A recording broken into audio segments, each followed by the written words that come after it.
we will get into on which are the recommended and trusted brokers to actually trade with. Right, let's move over to the most, but who are the biggest, before I get anywhere, who are the biggest participants in the stock exchange industry? Who are the guys that actually hold the chains?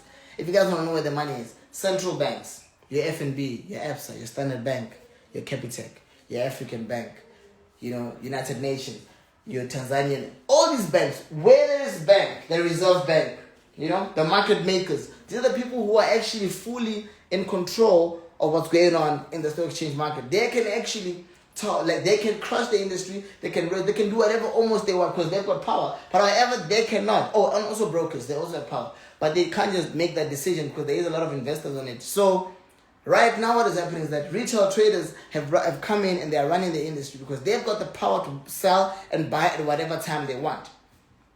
However, the big profiteers are the people who are behind shareholdings and things like that, right?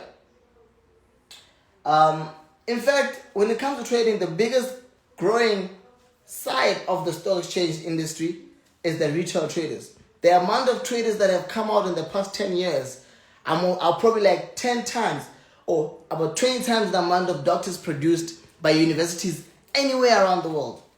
The amount of millionaires made through forex trading in the past 10 years or 5 years, they triple the amount of millionaires that were created by the system anywhere around the world. Like I'm telling you, find a millionaire who became a millionaire of the government system and find one who became a millionaire from trading.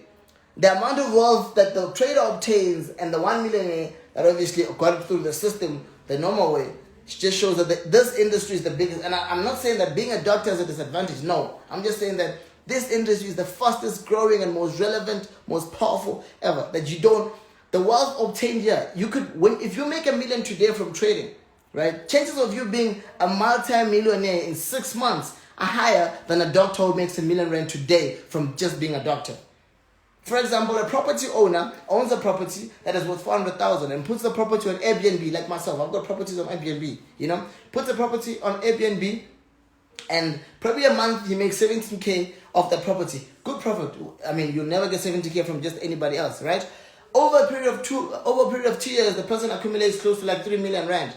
But as a retail trader, if I've got 400,000 rand that I'm holding in my trading account, right? And I need 2 years to get to 2 million rand, like the owner of that apartment or that house. By the time I'm in 2 years with that 400,000, I'm a I've tripled the property owner by 20 times. So it just shows the level of growth or the way that the industry is actually built is that it is meant to multiply wealth. That's what it does. When you've got 10 rand, it multiplies it. 1 million rand, it multiplies it. And that's why a lot of people lose money because they believe that it's easy money. It's not easy money. It's just the industry in its nature. It is meant to multiply. Everything that goes in, it's just it either could subtract or obviously multiply. That's just how it works. I don't want to get too deep of the introduction. Let me go a bit forward. So somebody asked me, what is it? Please go speak up. They wanted me to speak about why would I advise you to be a fundamental trader or a technical trader. So here's my advice. Either or have their benefits, right? But if you want to be a favored, more or consistent trader, I'd prefer that you become a technical trader instead of a fundamental trader. Because with the fundamental trading, you have to wait for an event. With technical, anything technical you go with, the most profitable and consistent traders are technical traders. And here's another secret. All good traders trade the same. All good traders trade the same. All profitable traders see the same thing in the market. We could all be using hundreds and hundreds of strategies, but all good traders actually use the same thing in the market. So my biggest advice to you is that everybody on here, I'm trying to create one of the most powerful technical traders possible. So I hope you guys are actually learning. And if you're a fundamental trader, yes, you can remain fundamental. I'll also show you see on our second session and third session, I'll show you how to trade fundamentals and how to actually kill them. I kill fundamentals. I've been trading fundamentals. I started with fundamentals in the beginning, and technicals, You know, so I was introduced to technical trading by Jason Noah, Forex Gentleman. Who else taught me? Obviously, me and my team also came in and did, you know, mastered a few things. So technical trading is one of the most powerful trading ways ever, actually. So I want to move a bit forward before I get into. I'm not gonna speak about orders and stop losses and all of that. We'll speak about that once we're in technical. Once we start doing analysis, you know, on the screen on a Zoom session or Microsoft, but also here as well. You guys are gonna hear exactly what I am speaking about. Let me just turn on the comments and see if everybody's understanding what I'm doing. Let's see. Everybody's good. I just want to see you guys can hear me. All is well, because I haven't seen any comments. Thumbs up. All is well. You guys are good. I'm gonna scroll up. I just wanna see that for a sec. So I'm just trying to thumbs up. Okay, you guys are good. Okay, I see you guys are good. I'm turning off comments. Okay, guys, I'm just rushing off to the technical. I wanna speak to you guys about. Oh, perfect. So this PDF I'm reading, I'm gonna send to you guys. The last part about our introduction to forex trading, and I didn't mention everything. I'm just mentioning the important part. You need to always remain professional at all times. If you really want to make money in this industry, you need to always remain professional at all times.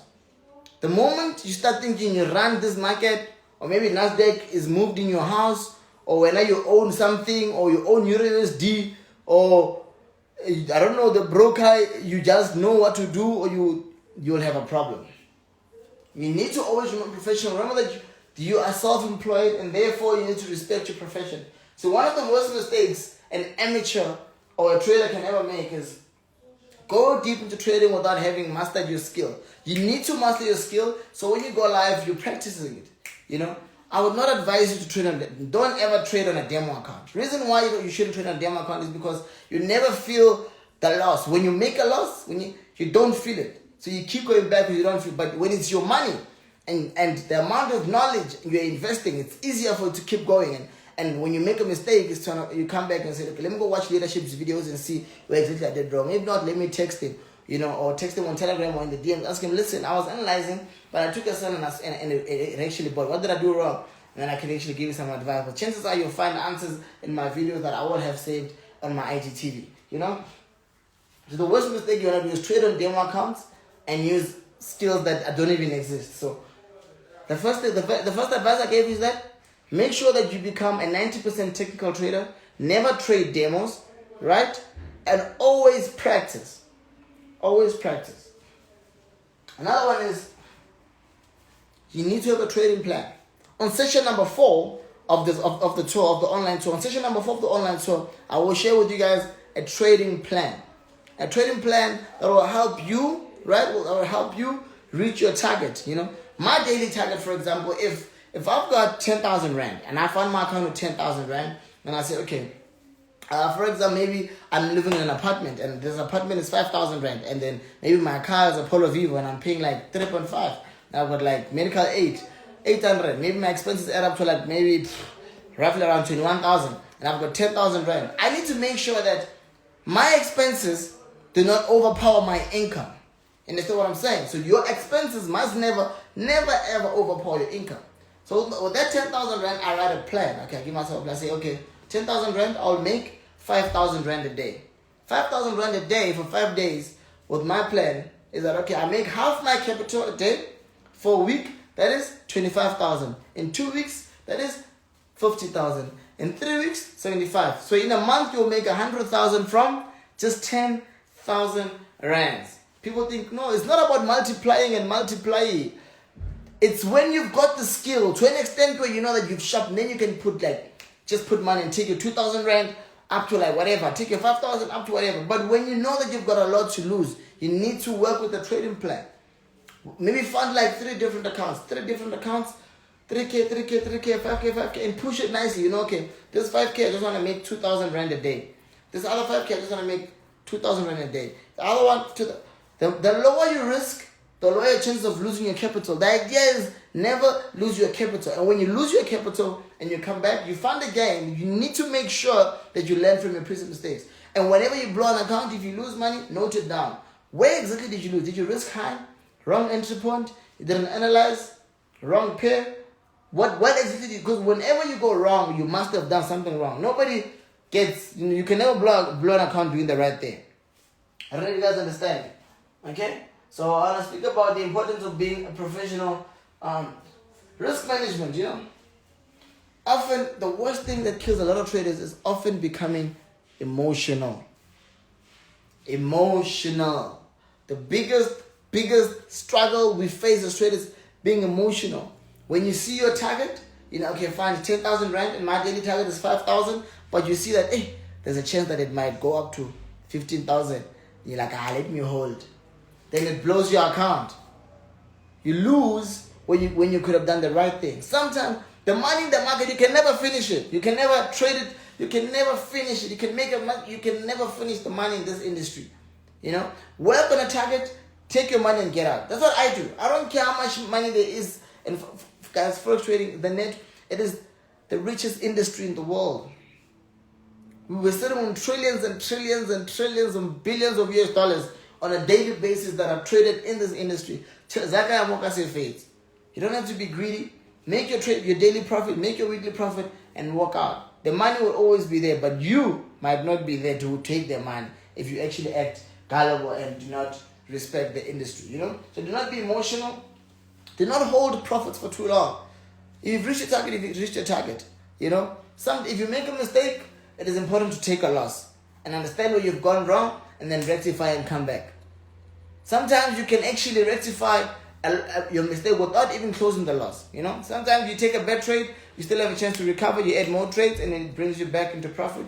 But those type of mistakes, you don't want to be obviously making them all the time. And I'll show you guys when to start doing our analysis. I want to get into the board, and on session number 2 as well, we'll be getting a bit deeper. The best thing about our next session also, there's no introduction. We're going directly deeper into the water. Right deep into the water. We're going to be talking about taking off literally from our currencies, NASDAQ, US 30, VIX, almost everything, Till our first session, okay?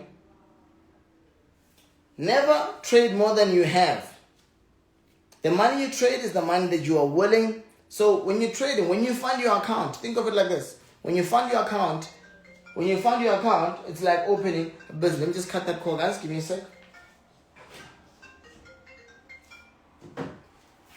Thank you. So when you fund your account, it's more like opening a business, taking out a certain amount of capital to go open a business. So tell me, how many times do you want to keep opening a business? You keep taking out money, open it. No.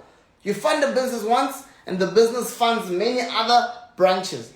That's how it goes. You see, I've got a restaurant in Soweto. That is a business that I have funding, that I am funding, that I have funded. That restaurant must give birth to many other establishments. Same thing like your trading account. Take out your 10,000, you put it in. Take out your whatever, you put it in. But that establishment, if you trade it professionally, it must give birth to other legs. It must give birth to other legs. Guys, let me just put my phone on silent.